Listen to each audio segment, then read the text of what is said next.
Hello, and welcome to Lonely TTRPG, the solo TTRPG actual play and review podcast. I'm your host, Steel Stash. Today we're going to be playing Closet Monsters by Nicholas Johnson. Oh, that's adorable. That's some cute artwork right there. Alright, so premise. A monster lives in your closet, or maybe it's just in your head. At night, it appears and terrifies you. Try as you might, you cannot get rid of the monster, and must learn to live with it before it harms you further. You will be called upon to consult several tables and roll the appropriate dice to determine aspects of the monster, and consider your reactions to it. When a roll is made, check the result on the table. You will find a corresponding writing prompt. Log the prompt and your answer to it on paper, word, voice, video, podcast, whatever. Taken together, these prompts and their responses will shape an overarching narrative as you come to know your monster and how it haunts you. So for the monster, the following tables list key traits of the monster. When responding, describe the monster in detail. Keep in mind that these descriptions should be symbolic and personal in nature. So we got the Harmling with 1d6. So we got some claws, fangs, spikes, strength, tentacles, and horns. We got some stuff for defenses. Oh, what is this? Special powers. Some various stuff like that. Oh, look, there's another one. Yeah, these are adorable. So now that we know what the monster is, how do you manage to live with it existing in your closet? Roll on the reaction table 1d4 times, or until satisfied with the results. All right, so do you leave the light on? Blah, blah, blah, blah, blah, blah, blah, blah, blah. All right, cool. Okay, I get it. So we're going to roll a 1d4 to see how many reactions we roll, and then we're going to roll a 1d10 to find out what our reactions are, and we're going to follow the prompts. Yeah. Now, before we dive into this, I want to say thank you for listening. If you enjoy this, please go ahead and give us a like, a comment, a subscribe, anything to help pump those algorithms. And if you really want, you could also join our Patreon and support us on there. Links will be in the description down below. So, getting into this, first of all, full disclosure. Nicholas reached out to me on Twitter when he found out that I review solo games and gave me a copy of this game. So, little full disclosure on that. This is a free review copy for me. All right, so I think first off what we're going to do is we're going to go ahead and roll all of our monster traits. So that's 1, 2. All right, so we got a 3, a 6, and a 1. A 3, a 6, and a 1. So let's go ahead and get this out. We'll do harming, defense, and special. So for harming, we rolled a 3. So that's going to be spikes. You cannot confront the monster without harming yourself. It may lurk in hiding in the corner, but you know that when you get close to it, you will suffer great pain. What are the spikes made of? Are they covered in the blood of your past attempts to face it, or perhaps past victims? All right, so spikes. So I think this thing's gonna be very. Very porcupine looking. All right. They're gonna have the spikes all over their back. They're gonna have face spikes sticking out. They're gonna have the line of spikes coming down their arms. Just real porcupine looking. Yeah, those spikes are gonna be white. Those spikes are gonna be ivory white. Maybe a little yellow. Very bone-like. For defense, it was 6. So numbers, there is not one monster, but many. They are similar enough that they sometimes seem to just be one, but there always seems to be more of them. And you can never seem to catch them all. Do they differ? What happens when you catch one or multiple? How many do you think there are? All right, so a lot of monsters. That is even worse. A lot of spike-covered monsters. So right off the bat, I'm going to say that This is a little thing.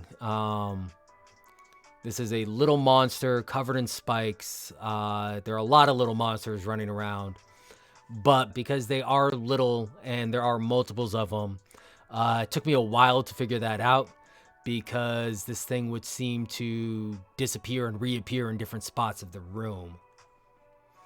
And for special powers, I got a 1. So glowing eyes, always watching from the dark with its glowing eyes. It looms over you in your darkest moment, and even in the middle of the day, you sometimes think you can see a flash. What color are the eyes, and when do you feel them upon you? All right, so those glowing eyes are really what clued me into the fact that there are multiple of these monsters, because I did catch it.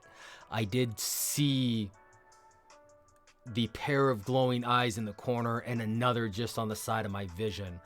That is how I found out about the multiple monsters, and that is I'm not gonna lie, it's kind of terrifying to think about, lying in bed with the lights off and you hear the clink of the bones tapping against each other, the little of the bones like brushing against each other, and you look over and you see this red glow, this pair of red glowing eyes from the corner, and as you stare at it, just transfixed, just hoping to lock it in place with your gaze, out of the corner of your eye, you see another set just blink into existence. Very, very, very Jurassic Park, very clever girl moment. Though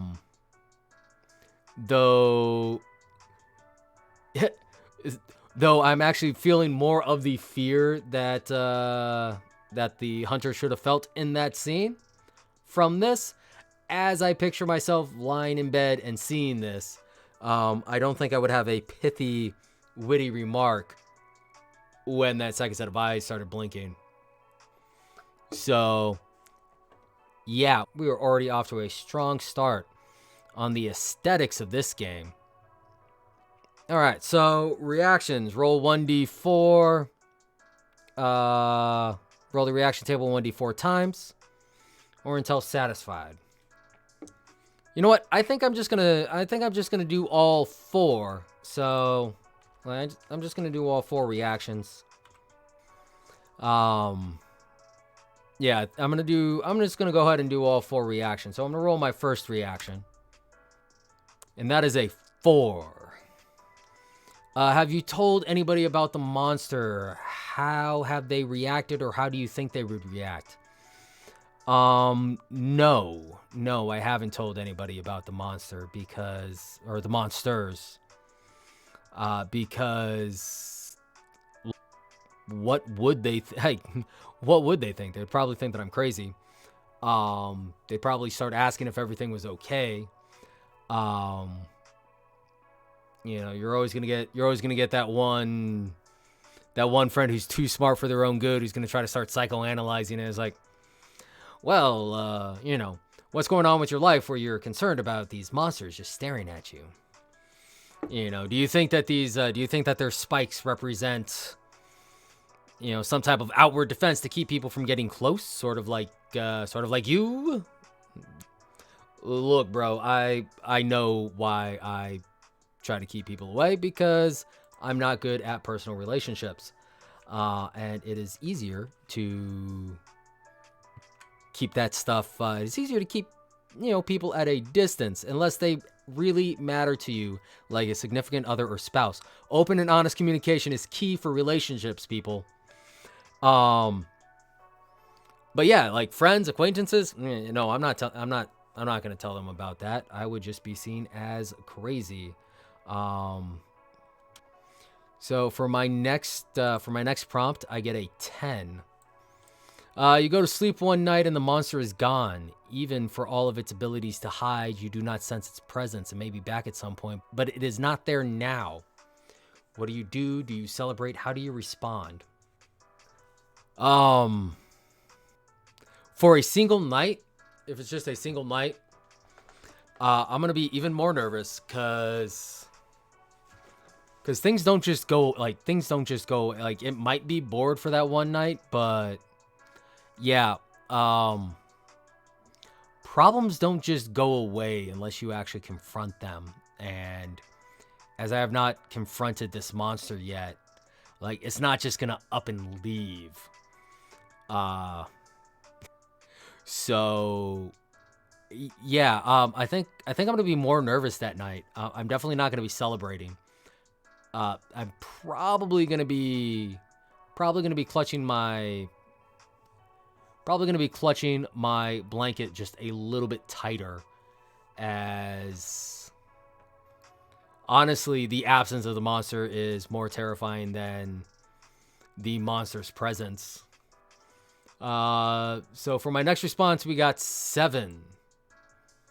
Have you tried to fight the monster? How did that go? What might you do to try and fight it in the future? Whether or not you've tried in the past, do you think you'll succeed? So to be honest, I think the first night I would have tried. When I first saw the eyes, I think that I would have tried something. I would have cut the lights on. I probably would have freaked out a little bit when I saw it, and tried to chase it and tried to get at it. Obviously that didn't work because it would have come back. I don't know if I would have continued to try to fight it though, because if the monster is content to just in the corner and stare, if the monsters are just content to sit in various parts of the room and stare at me, I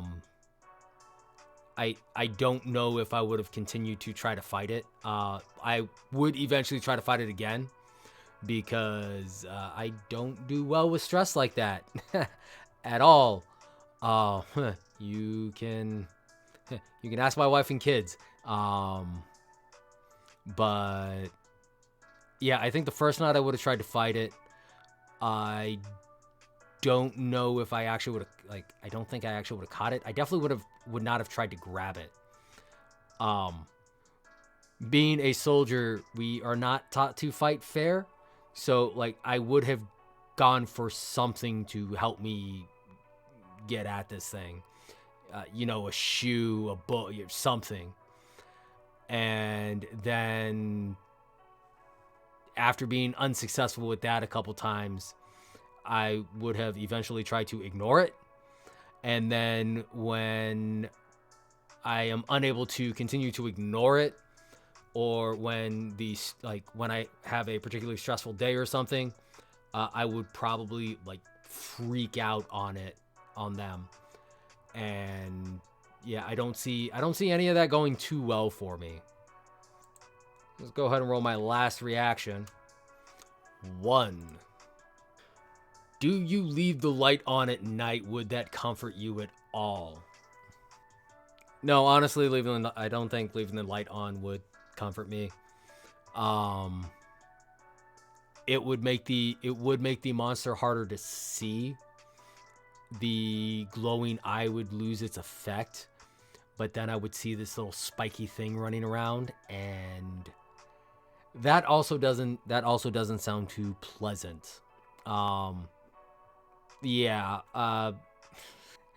I'm reminded of that comic when I'm reminded of that 3-panel comic when that kid's lying in bed in the dark and says, "Hey mom, can you leave the light on? I'm scared of the dark." And mom cuts the light on and there's that monster face in the wall, and she goes, "Really? You want to see this all night?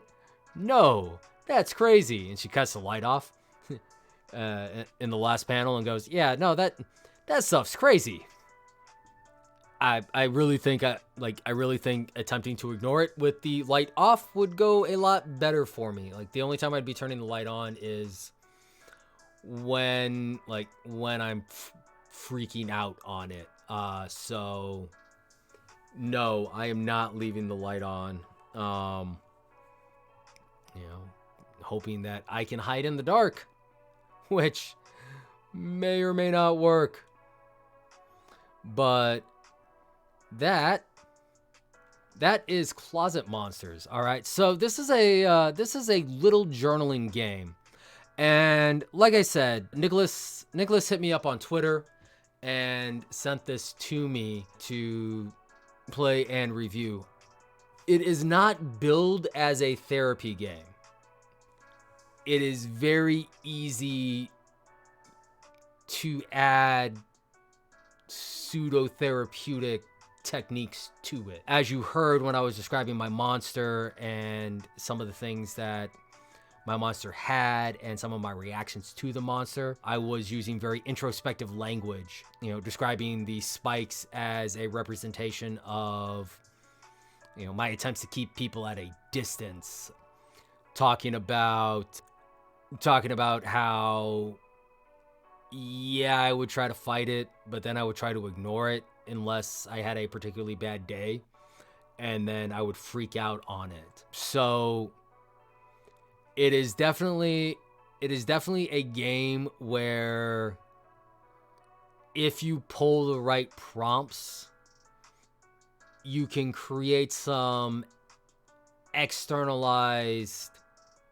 conflict or some externalized force for internal conflicts. Now, all that being said, I am not a counselor. I am a poor jackass who has just sat through a couple classes. The person who wrote this is not a counselor. This is not a substitute for therapy.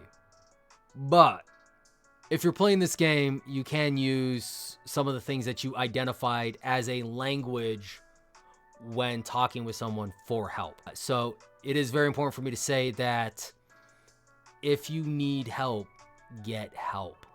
Get help from somebody who knows what they're talking about, please. But this game could help provide some type of language, some type of introspection. If you actually write down your feelings while you're doing this, that could potentially be valuable in an actual talk therapy session with someone who is qualified to help interpret, break down, and navigate that. Do not just do this and then hop on Google and think that you're going to be okay. Because at the end of the day, you're not going to get the breakthroughs that you need. But this game does create a very good aesthetic. There's a great aesthetic that this game does manage to pull if you can create the imagery in your head well enough. Which, for some people might be a problem. If you cannot create your own internal imagery, then this game is probably going to fall a little bit flat for you. Otherwise, this game does help provide some good imagery. The prompts are thought-provoking. I do like the reaction table. The reaction table had some nice reactions in it. The guiding questions on it were nice. So when you sit down and you think about this, then you do end up creating a good tale of terror. One thing so when you look at their itch page, their itch.io page, they do describe it as a journaling game for trauma. So I understand why they don't have any type of character creation, because again, it's supposed to be your reactions. I almost wish that there was some character creation options, because this will be a very situational game. This is a game that you definitely have to be in a mood for, I think. Again, just because of the introspection of the introspection that the questions demand of you. But, with some character creation options, then that would allow a degree of separation, and that would allow you to really like get in the headspace of a different character and see how they would react to fear. So if you're getting ready to do some type of horror campaign, like a Call of Cthulhu game or something like that, where horror is going to be an aspect of it, roll up your character and run this game with them. That might give you some good insight into your character and allow you to kind of get into a better headspace for that character as you're playing that game.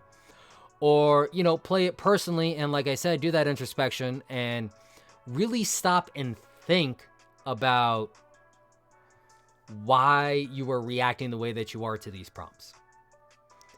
I know that I did it fairly quickly. It is always a shock to people. I am surprisingly self-aware and introspective. I just have trouble acting on that awareness. I know not everybody has that. So this is definitely one of those games where your mileage will vary if you play it personally. But I do see some good value in running your characters through this, so that, again, you kind of get into that headspace and you kind of develop that little profile of your character's fears. So if you're playing a horror game that like really plays on the psychological elements, then this might be something fun to give to your GMs. It might be this might be something fun to run through with your players as their characters, just to get these ideas of how the character would react in these situations and whatnot. Like, really mine some of that psychological pay dirt. Again, though, if you're using it like that, use it for characters, all right? Because 99% of us are not playing with trained professionals to do this personally, to do this for ourselves. So please don't claim to be something that you're not, especially when it comes to mental health. It is already enough of a quagmire, even when you have somebody who knows what they're doing and is suited for walking you through it. So yeah, good game, but like I said, I feel you have to be in a good headspace for it, which almost makes it hard to recommend. But at the very least, head to their itch.io page, check out the game, see if it's something that you'd be into. It is $4.99 on itch, and you can find it at Draconic, that is DRACONIC.itch.io/Closet Monsters. So go give it a look-see, go give it a check out, see if it's something that would be of benefit to you. Again, great for character creation, I think. And if nothing else, like I love these drawings. I love these little drawings they have in the book. Those drawings are great. But yeah, go check it out. If you do get it, let them know that Steel Stash sent you, and help spread that word. Please tell your friends about this pod, so that we can continue sharing the joy of solo games with others. I have been Steel Stash, and thank you for stopping by Lonely TTRPG. You've been listening to Lonely TTRPG, the solo TTRPG live play and review. If you've enjoyed this episode, please leave us a review.